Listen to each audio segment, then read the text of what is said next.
I was just saying, Holly, thank you for this introduction and for the entire Carousel team for giving us an opportunity to be with you today. Um, like Holly mentioned, I am a CEO of SafeLogic. So if you're not familiar with SafeLogic, we are a cryptographic software company.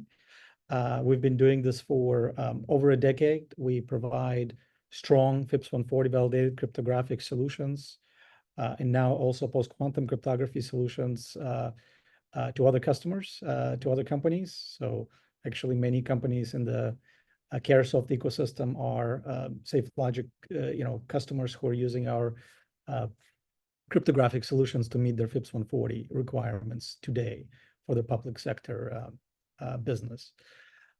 So today we are going to talk a lot about the fascinating space of cryptography. I think it's an exciting time to be talking about it because, as you might have heard, there's been a lot of changes in this space, from the transition from FIPS 140-2 to FIPS 140-3 to the just announcement last week of NIST actually standardizing the first 3 post-quantum cryptography algorithms. We'll talk a little bit about that. There's a lot of changes going on in this space, so it's I think it's a kind of a good timing to be having this conversation today, and certainly looking forward to hearing your questions, so we can kind of make this into as much of a dialogue as possible, given the webinar format.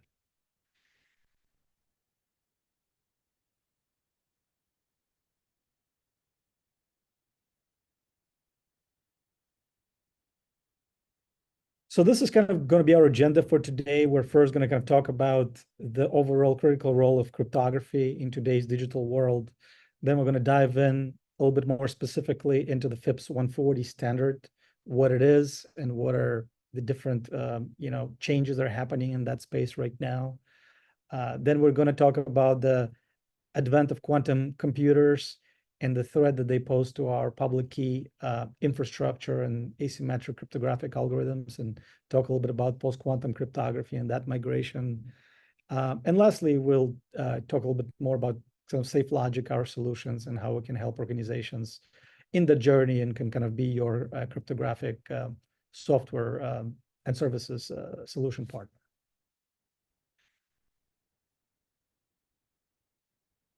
So first, in terms of cryptography, you may not necessarily think about cryptography on a daily basis. I think few people do, unless you're kind of, geeks like me, kind of living in this space. But I've kind of come to think about cryptography. The analogy I started using, it's kind of like water pipes in your house. Think about the plumbing, right? When the plumbing is functioning fine, when those pipes don't leak and everything is fine, nobody really thinks about the pipes. But all of a sudden, if the pipes start to leak or you can't get any water in the house, all of a sudden it becomes a very urgent problem, and you become very much aware of this plumbing, right? So this is very much, I think, how cryptography can be viewed, because fundamentally cryptographic controls are everywhere. When we talk about privacy and trust in the digital world, in some shape or form, it's all built on the foundation of cryptographic controls.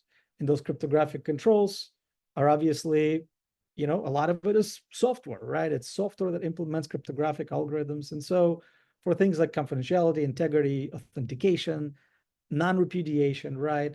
The basis on that, it's all mathematical operations that is essentially cryptography. So cryptography is something that we all should care about, because whether I hear people talk a lot about things like zero trust, right, and some of the other transformations that are happening, right? A lot of the underpinning of that is actually cryptography working. So we all have a vested interest in cryptography working, especially with the big changes that are happening again with the advent of quantum computers, which we'll talk about in a second. So cryptography is really essential to cybersecurity. It also happens to be the most highly regulated aspect of cybersecurity. So I think it would be difficult to find another area of cyber where you have such focus, especially in the world of the public sector, right, and the agencies, right, to really make sure that the cryptography has been properly implemented. And here it's important to think about, there's cryptographic algorithms, right? So all the smart mathematicians, cryptographers come up with cryptographic algorithms. So, the three that just came out, post-quantum cryptography from NIST, that was a result of 7 years of effort of a lot of very smart people who have worked to really, critique and break submissions that came from the global community to really settle on the three that we think are our best shots, right? So there's algorithms themselves, but then there's also the implementation of those algorithms. And a lot of the issues that you have heard about in the world of cryptography, like things like Heartbleed, I'm sure a lot of you still remember the problem that it was. It's actually, we're all, for the most part, problems in the implementation of those algorithms. It's not that the fundamental math was broken, is that the implementation had some bug or a flaw that allowed an adversary to essentially undermine the otherwise strong security posture of those algorithms. So really, that kind of brings us to FIPS 140, which we'll talk a little bit, in more detail here. FIPS 140 is a NIST standard that is, lays out exactly how cryptographic modules have to be implemented. And there is a very rigorous testing process that goes by about a dozen or so accredited laboratories to make sure that those algorithms are properly implemented and they, they function properly and correctly across all the operating environments where compliance is kind of claimed. So it's a really key standard that's really has become foundational to many other things. So I'm sure you're all familiar with things like, FedRAMP or common criteria, FISMA, DoD APL, CMMC 2.0 and others. What these things have in common is that essentially at the core of it for cryptography, they point to NIST, 800-171, which essentially refers to FIPS 140. So that FIPS 140 requirement is a key requirement. And again, it's a key requirement for a very good reason. Again, if you think about it like the plumbing analogy, the cryptographic pipes, right? You want the pipes to be up to code, right? So you want there to be certain plumbing code, otherwise, you may have situations where you just have water problems all the time. It's the same thing in the world of cryptography. FIPS 140, you can think about it as the code for implementing cryptographic operations. And it's very important because otherwise you might have somebody just wake up one day, go to the basement, code something up, and they call it cryptography.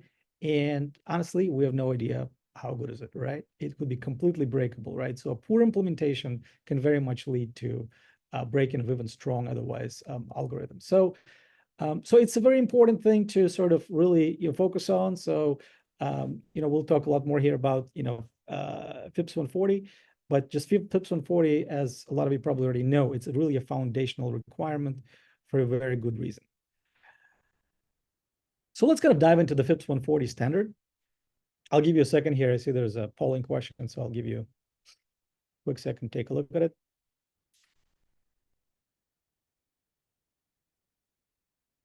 FIPS 140 is not a new thing, right? It's been around since 1994.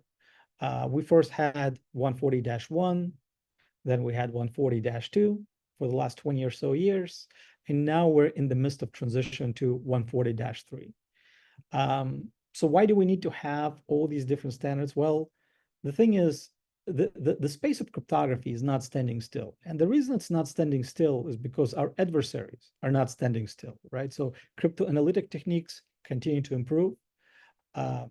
Even if you ignore the quantum computers for a second, even the classical computers, right, continuing to get faster, right? So the Moore's law, right, is in place. So you constantly have to provide additional guidance, whether it's different key sizes or different padding schemes, or maybe even deprecating certain algorithms like DES used to be allowed, not anymore. Triple DES used to be allowed. It was allowed as recently as FIPS 140-2. Not going to be allowed with FIPS 140-3, right? So the world of cryptography and the FIPS standard has to keep up with what's happening out there with our adversaries. And even if you look at FIPS 140-2, you might say, well, it's been around for 20 years.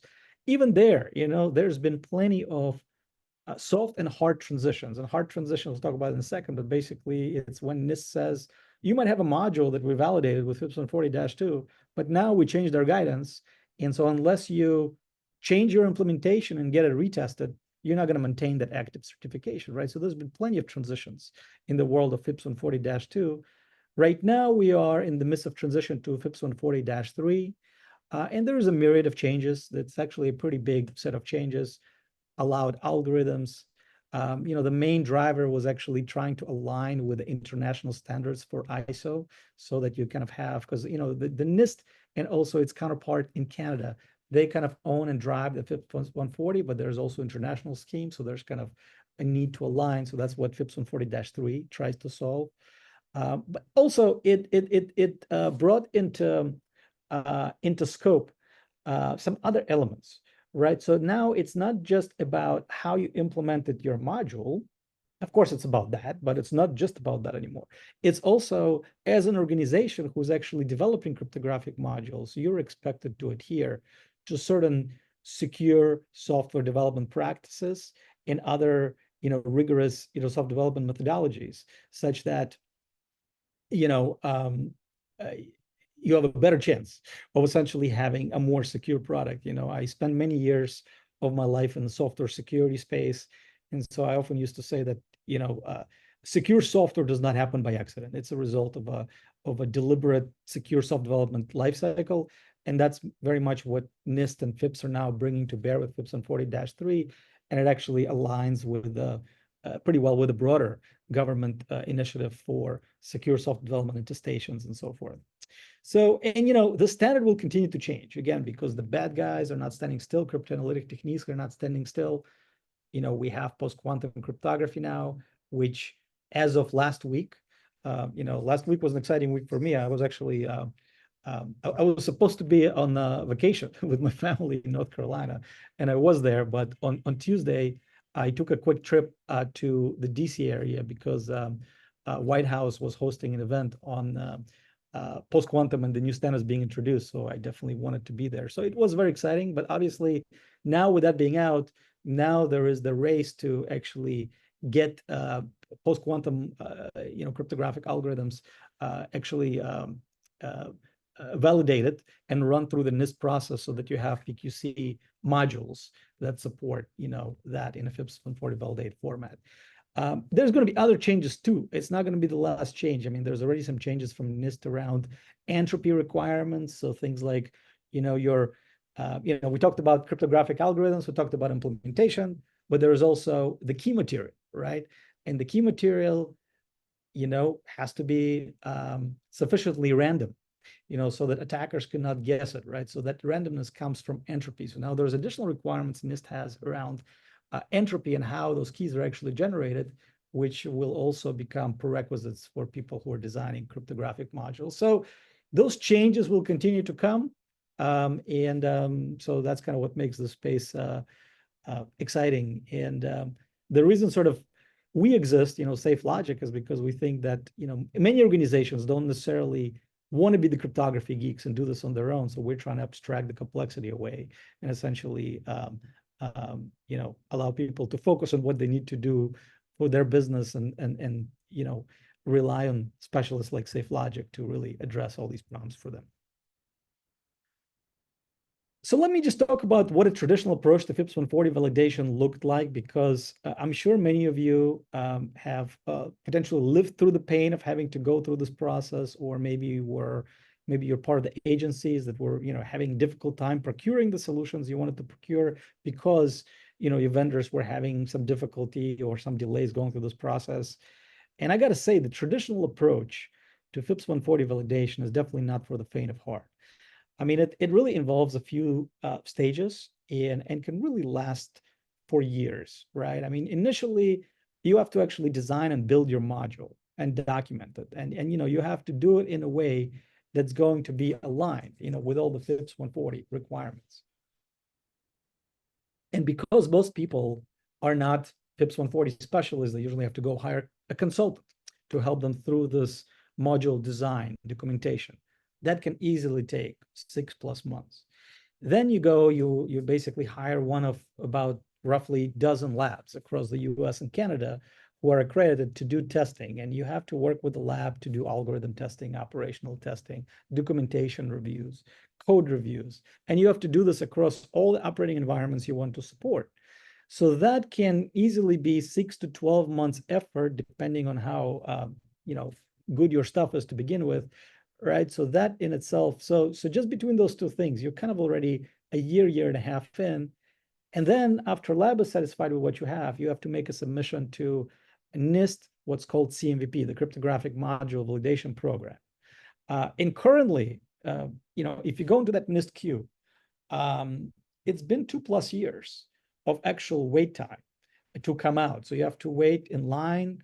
There's only so much capacity NIST has. You have to wait for a reviewer to get assigned, and you will go through multiple stages of comments, coordination, and success is not guaranteed, right? I mean, if NIST doesn't like what you've submitted, you could be doing this for a long time.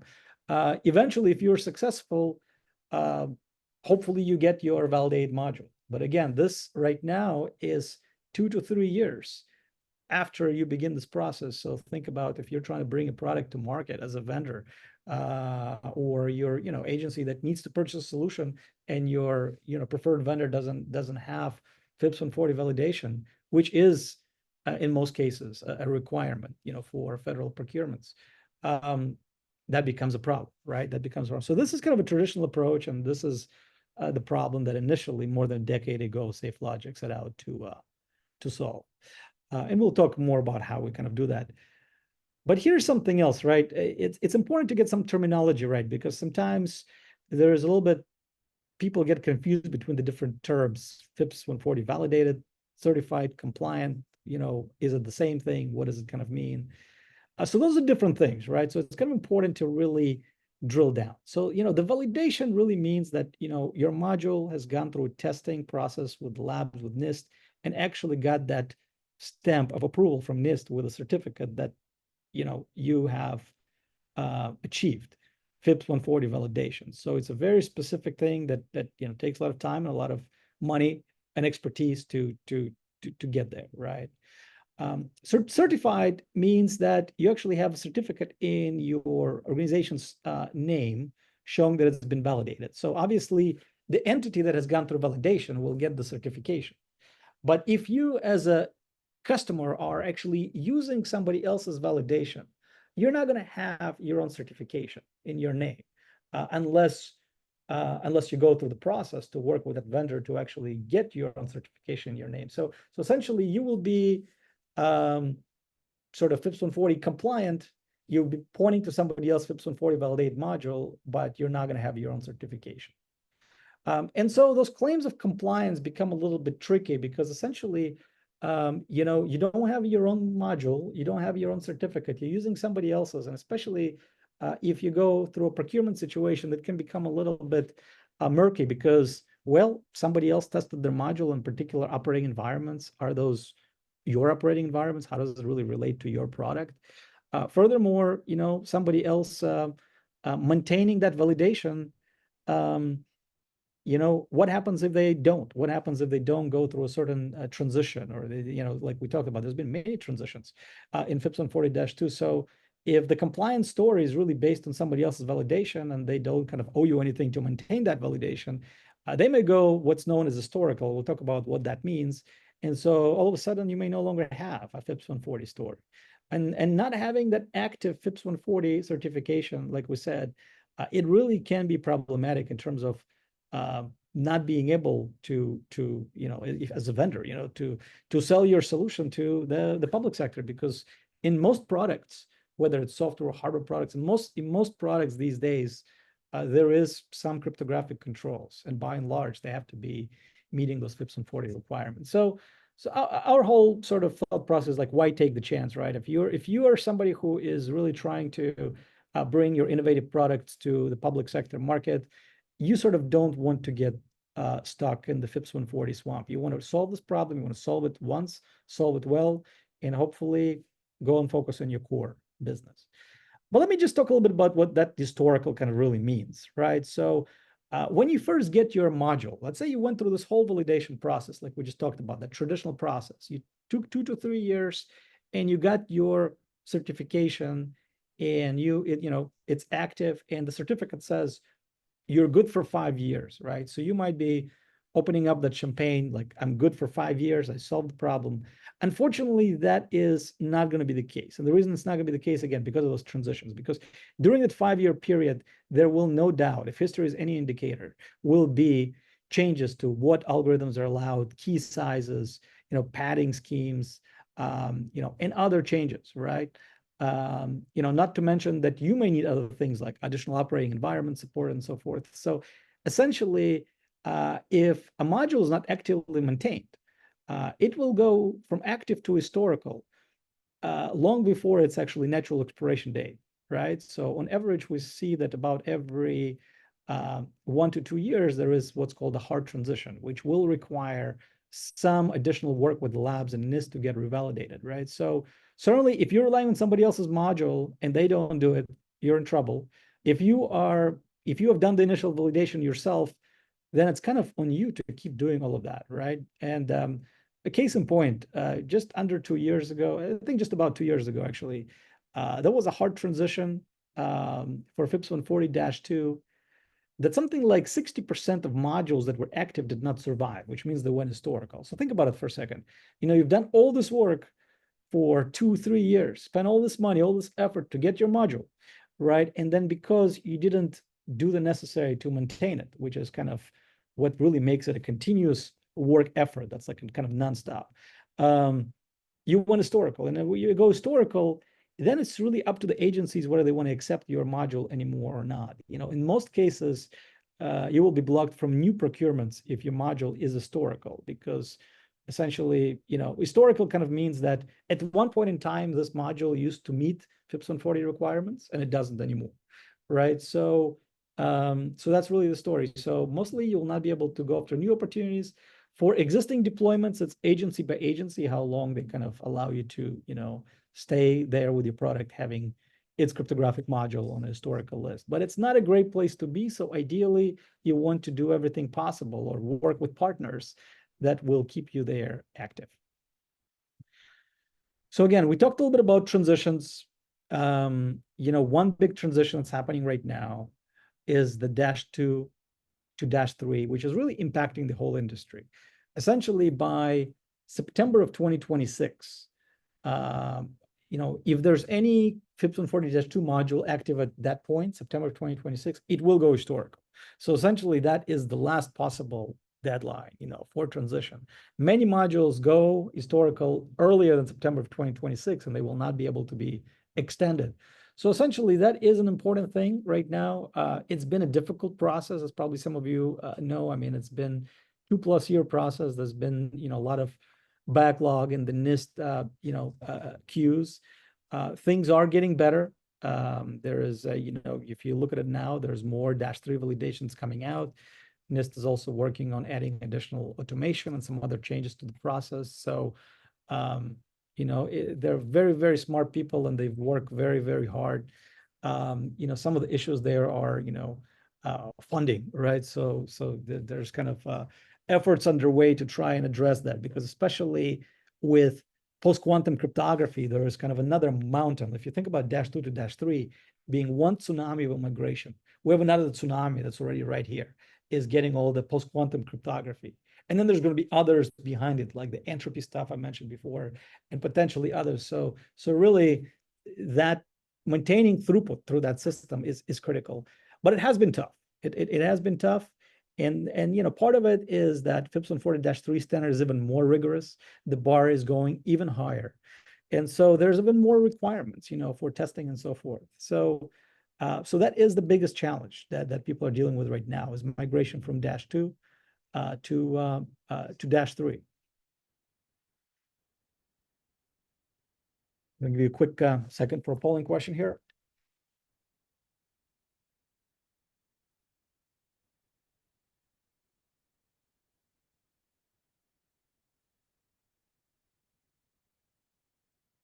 Let's talk a little bit about quantum computer threats in terms of breaking our public key cryptography and emergence of post-quantum cryptography and the migration. So first of all, just to level set a little bit, right? Symmetric cryptography is when both sides of the communication share the same secret key, and they use it to encrypt and decrypt as the same key.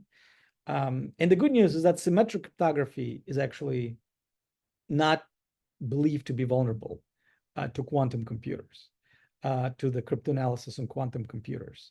We may have to increase key sizes, but fundamentally the algorithms like the AES 256 can stay in place. The problem with symmetric is, how do you get two sides of the communication to have the same key, right? So if I want to talk to John, I can give John my symmetric key. He can store it safely, and that's fine, right? But obviously communication on the internet has to happen at scale, right? So for that, we have asymmetric cryptography, right? It's where we have different key to encrypt and different key to decrypt, right? And you essentially have your private key, and then there's a public key that you tell the world about, that's placed in your certificate so that people know how to communicate with you. So that public-private key cryptography is ubiquitous. So algorithms like RSA, elliptic curve, right? That's all using asymmetric algorithms. And asymmetric algorithms have been around for a while, and they are based essentially on this mathematical problem that is very difficult to solve in classical computers. It's basically a factoring problem. So if you have a very large number that is a product of two very large prime numbers, it turns out that it's very difficult to find those prime factors, if you will, right?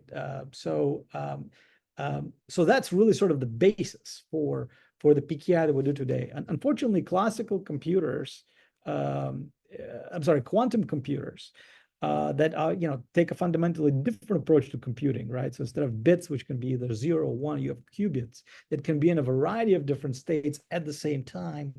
There are already algorithms. Specifically, there's an algorithm that was actually invented a while ago by a gentleman named Shor back in 1994 that is very efficient at finding those very large prime factors, and therefore will be very, very straightforward to get all the private keys, right? And so essentially, anything that we encrypt today, right, with asymmetric cryptography, once we have a sufficiently strong quantum computer, and if you talk to Gartner, they believe that may actually happen before the end of the decade, this decade, that will be able to break your asymmetric cryptography. And so this is going to be a big, big problem.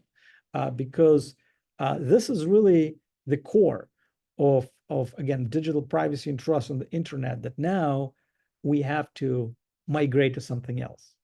So that something else is really the post-quantum cryptography. So it's the algorithms that were published, they're fundamentally based on different kinds of mathematics. So they no longer use the prime sort of factorization problem, like they now are based on other things like lattices that we believe. And the reason we believe that is because a lot of very smart people looked at it for 7 years. They couldn't figure out a way to break it. That's why we believe it, that they are going to be resistant to cryptanalytic attacks on quantum computers. Nobody can really try it out yet. Quantum computers, not quite there yet, but this is the best we've got at the moment. So again, we have 3 that were standardized just last week. It's a result of a 7+ year process, very rigorous process. And so now, the time has come to really start rolling up our sleeves and going through this migration journey to PQC. And part of companies like SafeLogic are doing, who are really focusing on strong cryptography, is now going through the process of actually getting PQC validated, as part of FIPS 140-3, because the government is essentially being told 2 things, right? you can only support cryptography, but you also have to migrate to PQC. So if you put those two things together, you realize, well, I need to have FIPS 140 validate PQC before I can really migrate to it. So that becomes a very critical, bottleneck, if you will, in the process. So,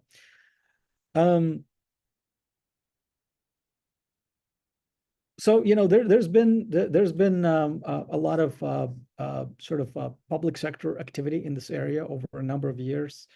In my opinion, the U.S. government has really been taking a leading role in the world, right, to really advocate for taking this problem seriously and preparing for it. So, there's been executive memorandum, first that came out, I think it was like May of 22, that really talked about that. And then actually in December of 2022, we had Quantum Cybersecurity Preparedness Act, which essentially codified that, agencies, need to start preparing for the, addressing the threats from quantum computers. And there was kind of essentially a 10-year timeline to at least get the high priority systems migrated before 2035. 2035 might seem like a real long time away, but it really isn't, given the magnitude of the problem we're facing here. And we'll talk a little bit more about that in a second. And the other thing that now the OMB is required is to work with agencies, again, to begin migration by August 2025, and and essentially no more than 1 year after the NIST standards are published. Well, the NIST standards have been published now, so the clock has started, right? And in fact, a lot of the agencies over the last couple of years have already been required and have been looking and doing things like discovery, understanding what currently they have in their environment and what algorithms may be vulnerable to quantum computers need to be migrated, as well as submitting some sort of a budget for PQC migration, some sort of estimate. So actually recently OMB had a report where I believe the projection was from the agencies that at least for the high priority systems between 2025 and 2035, the ask, I think, was 7.1 billion. And, I think that's a great start. In my opinion, and I think if you attended the meeting at the White House last week, I think that was also sort of what we've heard there as well, that people think that it's actually going to be quite a bit more than that, just given the magnitude of the problem. But, it's a great start. You put a stake in the ground and you start working on it. But the point is that this is happening. This is happening in the public sector. So it now has to happen at a minimum, with the vendors that have products that they sell to the public sector. But this is really something that will have to happen industry-wide, because ultimately we're only as secure as the weakest link, and we really need the entire digital ecosystem to migrate to PQC, and that's no small matter. And right now we're already dealing with things like harvest now, decrypt later. So we may not yet have, as far as we know, quantum computers are powerful enough to break PKI. And the reason they say as far as we know is because it's not as if our adversaries will announce to us the day that they have a quantum computer that can break our PKI. I mean, think about what happened during the World War II, right? It's not like the British went and told the Germans we can break the Enigma, right? It was the biggest kept secret because of the significance of that. If your adversary knows you can do it, I mean that sort of is takes away the power of that ability. So the harvest now, decrypt later is real. So right now, our adversaries may not yet be able to break a PKI, but what they're doing is that they are harvesting data that is still going to be sensitive, 10 plus years from now.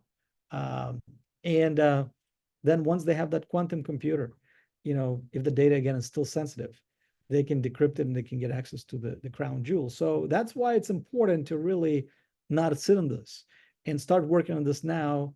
As a matter of fact, probably should have started working on this yesterday, to be honest with you, because of harvest now, decrypt later, and also because of how long the migration will take. So we talked about FIPS 140. There's also things like CNSA 2.0. So that's for national security system owners. And CNSA back in September 22 came up with their own guidance that included public key migration to Kristen, Kyber, and dilithium. So those are the two of the three algorithms that were standardized last week. The symmetric key algorithms are largely the same as what we had before. And then you have also for software and firmware updates, XMSS and LMS. Those are also PQC algorithms for software firmware updates, which is very important because a lot of the software and especially firmware can be there for a very long time. Can be difficult maybe to patch. You really got to have confidence in terms of what you're getting, right? So it's very important to get that right. But let's talk about this migration for a second. I mean, just how long this is going to take. Well, the best way to predict the future sometimes is to look at what happened historically, right? So we already have been through cryptographic migrations in the past. So for instance, there used to be a secure hash algorithm called SHA-1, digital signature algorithm, first deployed in 95, used extensively in TLS and SSL. We had the first theoretical attacks that were reported against it back in 2005.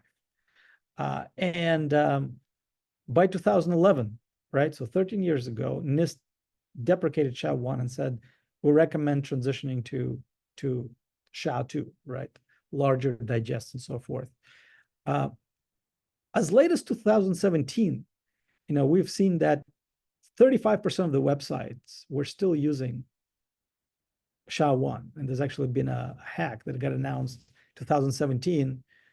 Google, it's successfully hacked, SHA-1. So that kind of gives you a sense as, just because, even when something is broken, and you tell people to migrate, and here we're talking about migrating just one, digital signature algorithm, right? Still many years later, a significant portion of the websites, still have that, right? So think about how long it's going to take when we have to migrate not just SHA-1, but we have to migrate all of our PKI infrastructure to PQC. The real answer is we're already behind.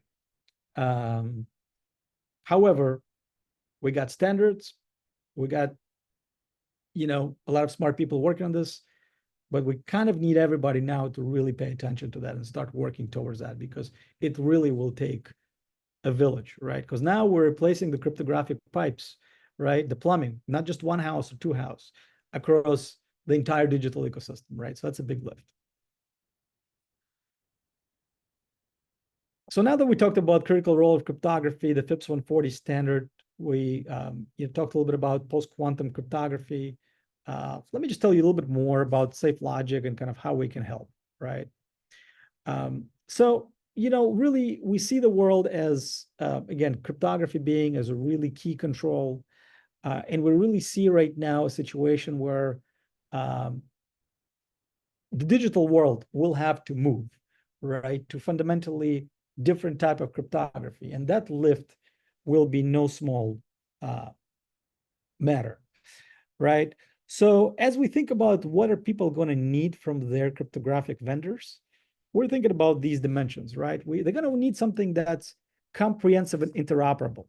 Why? Because cryptography is used in a whole variety of settings, right? It's, people use SafeLogic cryptography from like embedded devices and to mobile devices, all the way to mainframes and everything in between, cloud environments, servers, and so forth, right? So people want to have a holistic solution. They don't want to say, well, you can replace 80% of my cryptography, but like 20%, I still need to figure out solutions. So really, you need cryptography that can work across the whole stack of,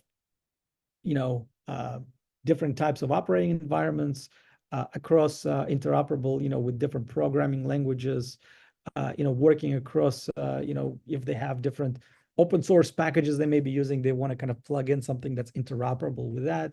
So essentially, you need to bring those cryptographic pipes that can go across the whole ecosystem and can fit, within the sort of spaces you have right now for your cryptography, right? So as much as possible. So, and this is a challenge because cryptography, it's not one of those software as a service things, right? It's down to the bits and bytes, right? So it is something that, you know, people are going to want to work with vendors that can essentially solve the whole problem in as drop-in of fashion as possible. You want something that's going to be maintainable, because, you know, there's going to be future cryptographic migrations. You know, with PQC standards in particular, they're new. Somebody smart might come along and figure out how to break, you know, even one of the algorithms we just standardized. It's possible. So you know, want to put solutions in place. Even you're going to hear this term in the industry, crypto agility, right? The idea is that, you know, we're going to spend some time and money and effort to put in new cryptographic piping. In the case we have to continue, you know, update those algorithms, whether it's because of some break or something else. We want to do this, you know, we want the level of effort for that to be much less than it was initially. So essentially putting in cryptography that's crypto agile, that's going to be easier to transition going forward. You know, security, right? Like talked about before, you know, secure software doesn't happen by accident. It's a result of deliberate secure development lifecycle. FIPS 140, to some extent, you know, pushes you in that direction, but there are other things as well that organizations could be doing. So, you know, you kind of want to, you know, right now, like we mentioned, there's this you know, secure self-development attestation that is expected from essentially all the vendors that sell to the public sector.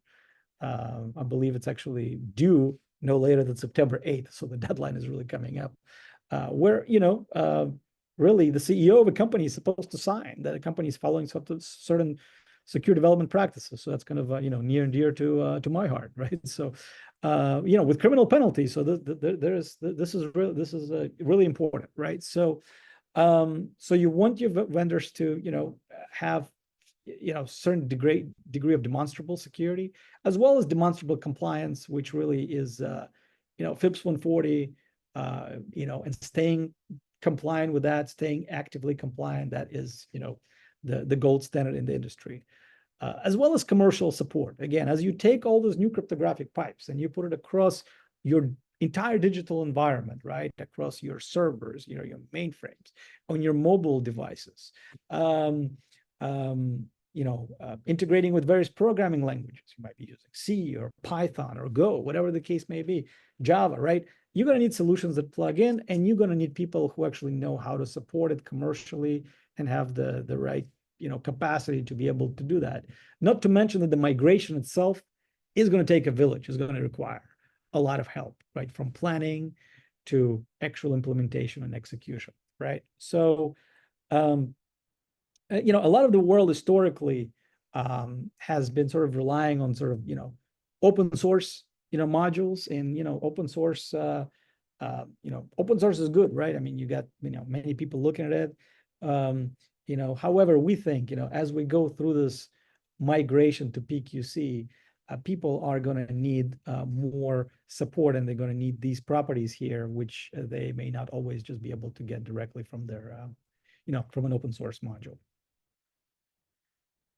So, you know, so SafeLogic, I mean, we kind of mentioned this, but again, we've been around for over a decade. You know, our motto in life is really that we provide, you know, validated, holistic, and interoperable cryptographic solutions that enable enduring privacy and trust in the ever-changing digital world. And, you know, we're fortunate to be used by many of the top technology firms in the world. And we really aim to expedite and streamline the adoption of FIPS 140 validated classical and now also post-quantum cryptography.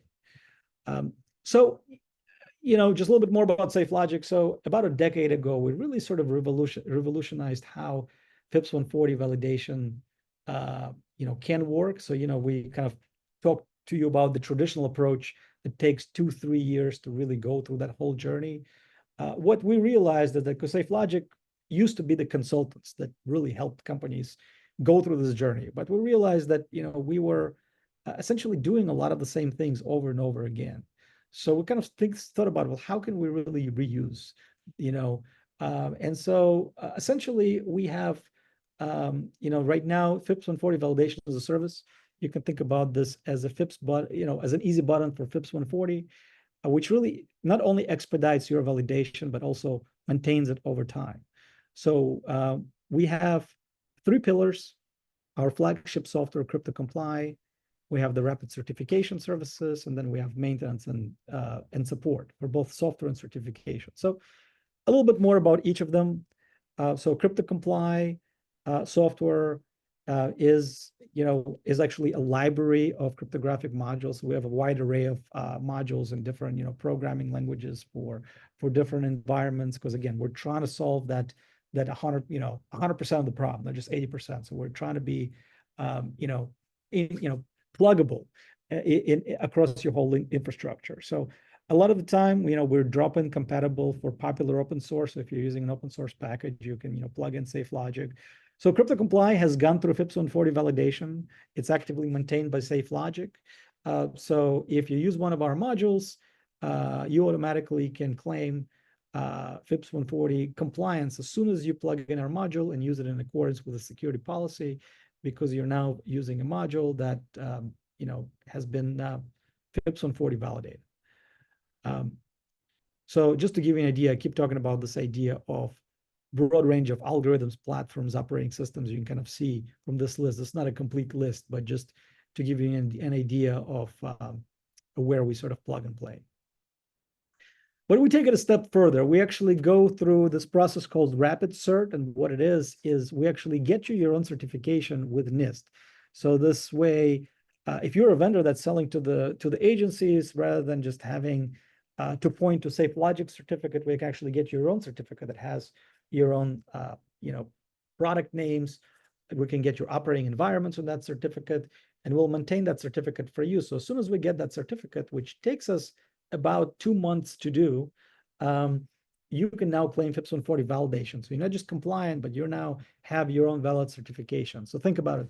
Take the 2 or 3 year process and condense it down to 2 months to get validated, right? So it's kind of a big deal and a big difference. And then there's maintain cert, right? So that's really 2 things. Of course, it's support for the software, whether it's bug fixes, CVE fixes, helping you with any custom integrations. We do a variety of different builds for people for a variety of different environments, custom environments, and so forth. All of that is part of maintain cert, but also it's maintaining your certification as well, so that you don't go historical. What we talked about, you essentially will be able to leverage the work that folks at SafeLogic do, our software engineers, our FIPS people, who constantly make sure that our modules stay abreast of the latest standards. And you get the benefit of that, and you know that we have you covered, and you can stay FIPS 140 validated with minimal impact, and you can be doing what you need to do for your business versus constantly living in the FIPS world. So things like FIPS 140-3 transition, our customers don't have to worry about it. We have them covered, right? We're the process of getting our -3 validation, we're transitioning them to it.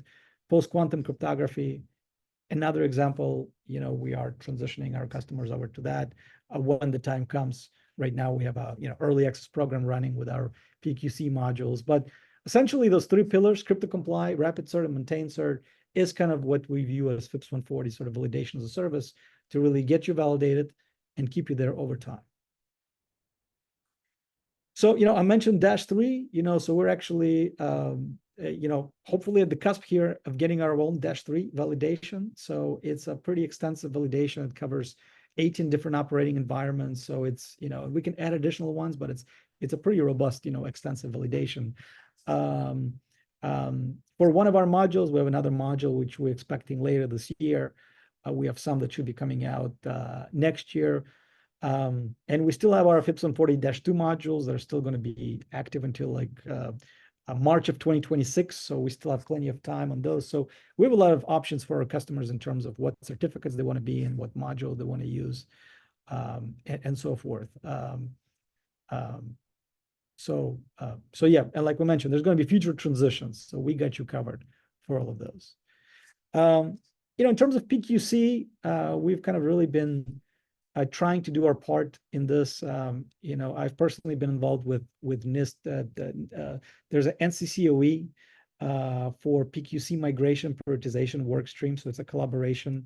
A lot of leading companies are involved in that. So I have the honor and the privilege to lead that work stream. So it's it's been really great to collaborate with such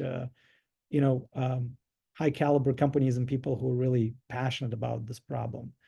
And like we mentioned, we do have early access program now going for our PQC, modules.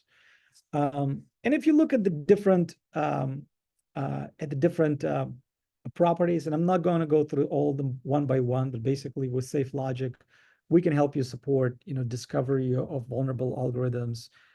We have the algorithms implemented. We support the crypto agility, right, to make it easier for you to switch things out.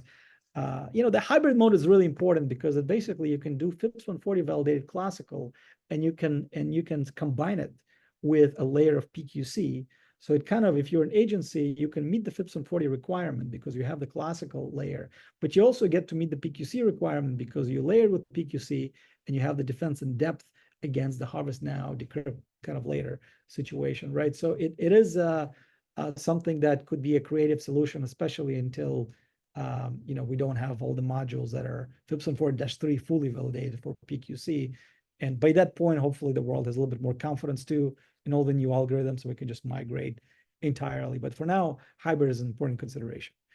We're also focusing on things like memory safety. You probably heard some reports from the government really encouraging people to focus on memory safe implementations, because a lot of those vulnerabilities, like Heartbleed you mentioned, actually result of poor memory management in the implementation. So memory safety is an important component, and we do support CNSA 2.0 algorithms, which is again for national security systems.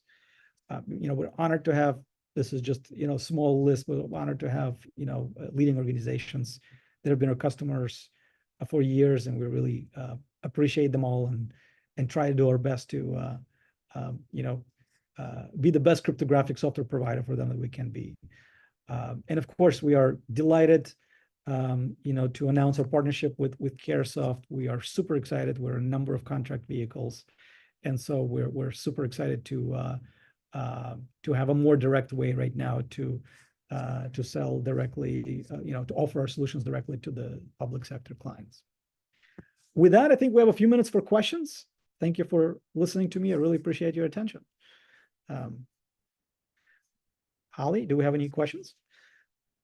Yeah, we can jump into those, Evgeny. Thank you again for this presentation. And again, if you would like to submit a question, please look to the Q&A pod at the bottom of your screen. And actually, Evgeny, it looks like we've got a few in there if you want to take a look. The first one's a bit of a situational question from earlier in the presentation, so I'll let you scan through it if you want. Yeah, I just need to find it real quick. Yeah, no problem. I can read it out to you. Actually, if you don't mind, that would be great. Yeah, thank you. Yeah, no problem. So it says, okay, I am the adversary. I managed to get a copy of your database. Now I have all year to play with your encryption until I break the password. Now on the good guy side, have we an algorithm within our encryption to automatically disable any and all access so no pipes are available to get in after a certain amount of time? And I can reread that if needed. Yeah, if you don't mind, I'll just give it to you one more time. I'm not sure I fully caught it. Yeah, of course. Yeah. So it says, okay, I'm the adversary. I managed to get a copy of your database. Yep. Now I have all year to play with your encryption until I break the password. Yep. Then on the good guy side, do we have an algorithm within our encryption to automatically disable any and all access so no pipes are available to get in after a certain amount of time? Okay. Yeah. So, I would say that if an adversary already got access to, your database, and if the information there was, sensitive, it's going to be sensitive for a long time, and if it was encrypted with PKI, I would say you're already in trouble. There's really not much you're going to be able to do once they actually, get that. If it was encrypted with symmetric cryptography, you're in better shape, right? If it was encrypted with asymmetric, so for the most part, if they already got access to it, you're not necessarily going to be able to do anything remotely to sort of, disable, right? That's why, when you think about it, cryptography can be your last line of defense, but you got to have other controls, obviously, in your organization to prevent mass exfiltration of your data out of your environment, because once it leaves your environment, you're no longer controlled. So Perfect. Thank you. Then for the next one, it was how will AI assist in encrypting software development? Oh, this is a great question. Yes. So you know, AI, I think, as many people have talked about, it's going to be both an asset for defending, but it's also going to be an asset for adversaries for attacking. So people talk a lot about AI safety for good reason, but I actually wrote a blog about this a couple of months ago, maybe immediately after I went to RSA, because RSA there was so much discussion on AI, it was like it was like drowning out everything else. But like the thing is, there is really no, in my view, AI safety without underlying cryptographic safety, because a lot of the AI, right, whether it's verifying the integrity of the data that we're training our models on, once the models are available, making sure that it's the model that was properly vetted versus a model that was injected by somebody. All of those things will actually require cryptographic controls like signing to ascertain. So if the cryptographic controls, which rely on public key cryptography, if they stopped working, that's actually going to be a problem for also ensuring AI safety, because we may not have any then confidence that training data for the model, or if anybody tampered with it after it was created, and actually who created it. So it's kind of like origin authenticity. All of these things actually rely on cryptographic control. So I would say that as we focus on AI and AI safety, it's important to leave some mental space for PQC and cryptographic safety, because they are intertwined, just like pretty much anything you want to do. Again, you need that running water. I can't keep coming back to that analogy, right? So I think that's going to be my answer for today, Holly, on that.